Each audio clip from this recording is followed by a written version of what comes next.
Everybody wants to know what I'm on. What am I on? I'm on my bike, busting my ass 6 hours a day. What are you on?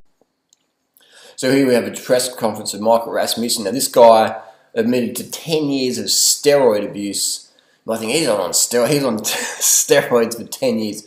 Obviously cyclists, swimmers, runners, soccer players, tennis players take lower dosages of steroids than the average bodybuilder guy in the gym. But they're all the top, they take steroids because they fucking work and they help you recover faster. Listen to Michael and his anti-doping stance. A sport that I dearly love, and it's harming the Tour de France and the ASO. I want to make absolutely clear that I've had out-of-competition tests prior to the Tour de France, and up until this morning I've had 14 anti-doping tests during the tour, and all the results are negative. And I do support my team and our sponsor Rabobank in a fight against doping and a clean sport. And now I will let our lawyer, Mr. Knife, explain the technicalities of the situation. Now you got to understand that Michael, all elite athletes, not all elite athletes, but all big fucking hitters out there are basically pawns for their team or their sponsorship like Nike or Adidas or whatever.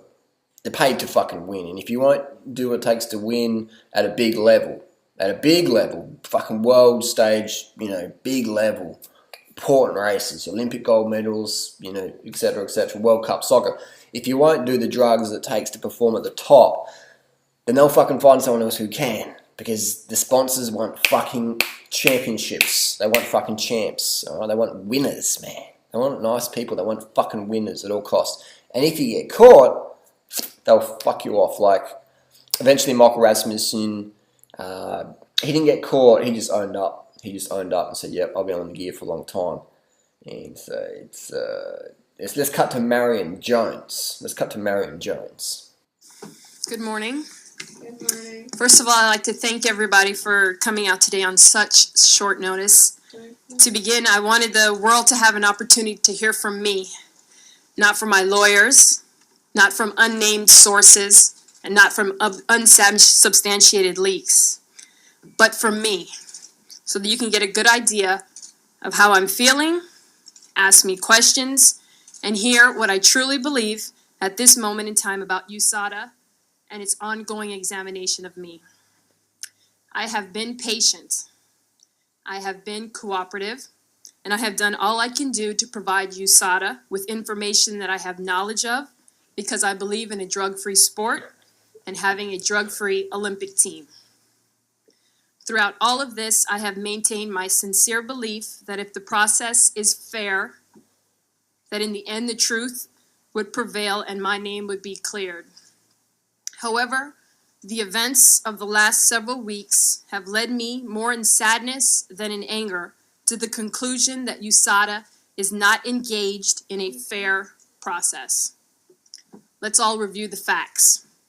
I have never, ever failed a drug test.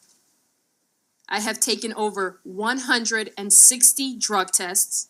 I have taken tests before, during, and after the 2000 Olympics, and have never failed a test. And that, my friends, is why drug testing is a fucking joke. People say, they do tests. If you get caught with drugs, you're a fucking idiot. Because drug tests are so fucking easy to pass if you've got a little bit of intellect. Alright? So it's about having the good doctor. You want to have a good fucking team doctor. That's why Team Sky brought in Dr. Gert Linders from Rabobank. And then they're like, oh shit, hang on. Quick, get rid of Gert because he got busted. You want to have a good doctor, alright? You want to have fucking athletes that are willing to work with a good doctor. You got a good doctor, you're going to win. You're going to fucking win. You're going to fucking kill it. Alright, let's hear more from Marion. USADA has no information that shows that I have ever failed a test Because, simply, I have never failed a test. She's not lying. She's never failed a drug test. Neither has Paula Radcliffe, Michael Johnson, Michael Jordan, Messi, Ronaldo. Never failed a drug test. Which means sweet fuck all. And no information exists anywhere to even suggest that I have ever failed a test. I have truthfully answered every question asked of me under oath by the government and the federal grand jury during the Balco investigation. I took the extraordinary step of asking for this grand jury testimony to be made public to assist USADA in its examination and its efforts to get to the truth. I truthfully answered every question asked of me by USADA during the 3-hour May 24th meeting, a meeting that took place only because I asked for the meeting. I made publicly available the Balco information that USADA presented to me and questioned me about, and I have demonstrated that the information had no connection to me. There exists no one who can truthfully testify that I have ever used performance-enhancing drugs simply for the reason that I never have. If you're going to lie, fucking lie big. Despite all of its leaks and rumor mongering, USADA has yet to produce a single shred of credible information against me. These are the facts. I have done all that I can do. I should have been cleared a long time ago. Instead, the only thing USADA appears to be doing is trying to secretly change the standards of proof and the process that applies in these types of matters in the middle of the game so they can achieve the USADA desired result. I feel like I was asked to run the 100 meters, and after the race, they told me that I didn't win because my form was bad. Let me be clear. I am more than happy to answer every question, but I am not going to engage in USADA's secret kangaroo court. I will answer USADA's questions in a public forum that will be open for the entire world to see, hear, and evaluate.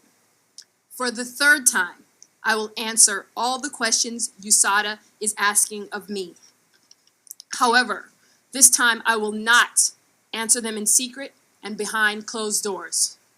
I will answer them in public, in the light of day, so the world can hear the questions, hear my responses, see the information, and see for themselves that I am telling the truth. USADA can ask, and I can answer these questions before the United States Senate, which has shown interest in this matter, or some other public forum modeled after a judicial proceeding. The truth is my friend, and transparency my ally in this matter. And this is why I want this process to be as transparent, open, and fair as possible so that everyone can see for themselves what I've been saying all along. That I have never, ever used performance-enhancing drugs, and that I have accomplished what I have accomplished because of my God-given abilities and hard work. If in doubt, throw God in the mix. Throw God in the mix. All the God Bible bashers will love you. Oh, it's a God follower. Must be telling the truth. I want to compete. I will compete, but more importantly, I want to retain my most treasured attribute, my reputation. Thank you very much, and I will now take your questions. Yes. Yes. One dead giveaway with steroids, especially in power athletes, is the dosages are high enough. They get the man jaw, like the Jillian Michaels, what's her name, Susanna. You get the man jaw going on. Some of the Aussie swimmers, the American swimmers, get the man jaw going on. Michelle Bridges, staunch jaw. That's definitely shows what else is going on. That was a denial. Now let's have a look at Marion Jones admitting after she got caught. She's like, "Yep, I fucked up." So you start to see how the game is played. Deny everything. And then if you do get caught, oh, I made a mistake, I'm sorry, write a book about it and cash in. Just keep making money off drugs, man. Become a champion with drugs, no worries. Get busted, do, Oprah, do Time, do the media, get the money from that, and then write a book about, I just took it once, back in 1998 or something, just a little bit, and just keep the go rolling. It's the entertainment industry, people. You can't critique these athletes too much, because you love watching them fucking smash it.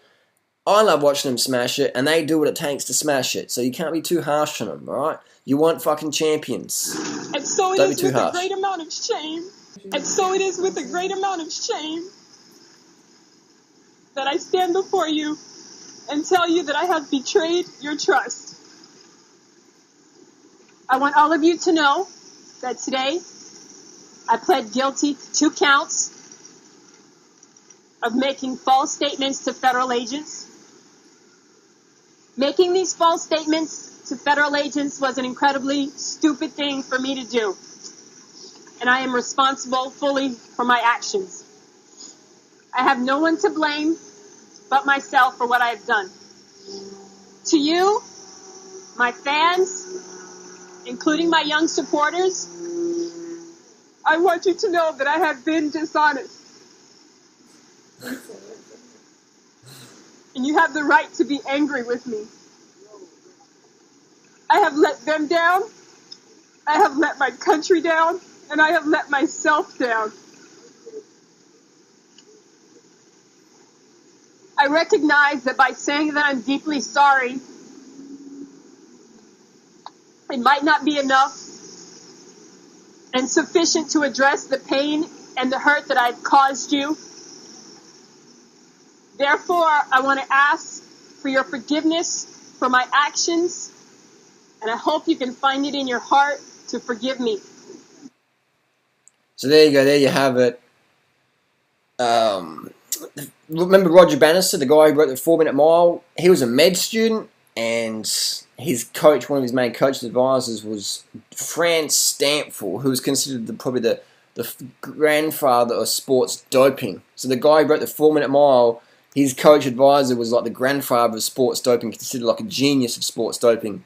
And one of Franz also worked in Australia, AIS and stuff like that. And he was working with Dean Capobianco. When Capobianco got busted, Franz said, deny everything. Fucking let the fans believe in their fairy tales. Deny fucking everything. Even if they catch with a syringe in your arm, fucking deny it. So that's what it's about. Deny. If you do get busted, ask for forgiveness.